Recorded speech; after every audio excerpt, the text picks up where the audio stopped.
So the question from Jack from New York, he wants to clarify this matter of biological Jews and non-biological Jews.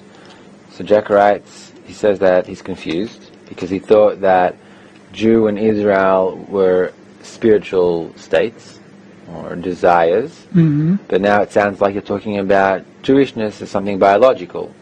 And he continues and he says, so even if a child is born of a Jewish mother, but he grows up with no point in the heart, how can we expect anything of them since they're not spiritually Jewish? Right. You can't expect anything of them.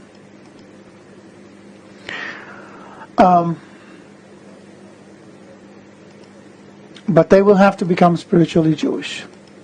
I'll explain.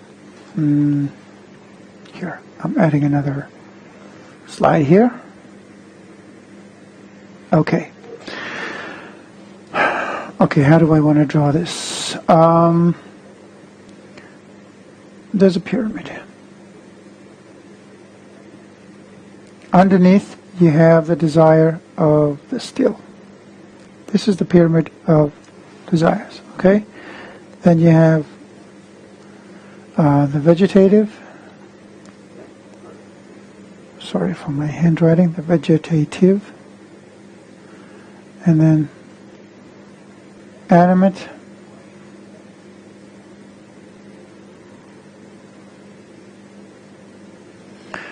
And finally speaking. Let's ignore the fifth level for a minute, okay? Let's say that the speaking is the spiritual level, okay? Within each of us, there are all of these levels, these 4 levels that I just drew.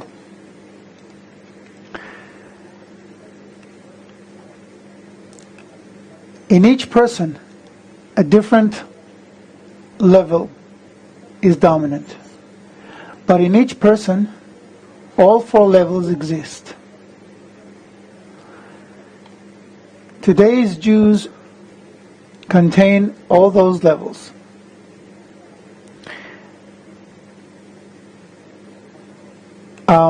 Well, everybody contains those levels, but in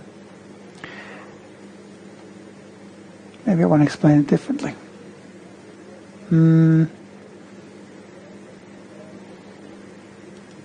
Okay, I'll get into something that I didn't plan on getting into, but I don't have a choice, okay? How do you clear the page? Clear page. Beautiful. Okay, let's put it this way. Everything we see in our world is a manifestation of desires, as we explained, because initially all you have is a desire to bestow and a desire to receive. They build on themselves, they start uniting, they start creating atoms, they start creating molecules, start creating organisms that develop into plants, that develop into animals, that develop into people, that develop into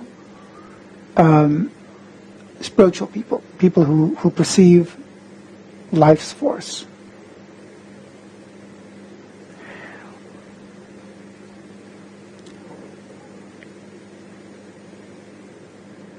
On every level of reality, these levels manifest, just as I drew in the pyramid. And they manifest in a way that reflects the spiritual structure. So Jews, in our world, in our physical world, the one that we perceive here, reflect the spiritual level of desires. Again, this is very subtle here, because it may be interpreted as if I'm saying the Jews are spiritual and the rest of the world is not. I'm not saying it. Kabbalistically speaking, nobody is spiritual. Spirituality means knowing the Creator, perceiving life's force, and living accordingly. And that doesn't exist anywhere. The idea is for everyone to have that level. Okay? But the reason why you have physical Jews, people who were born to a Jewish mother, is because those levels of desire exist. That's how reality is built. So as a result, human race also divides into nations and peoples, and the Jewish people too, which in our world reflect that level. So if you approach a Jew,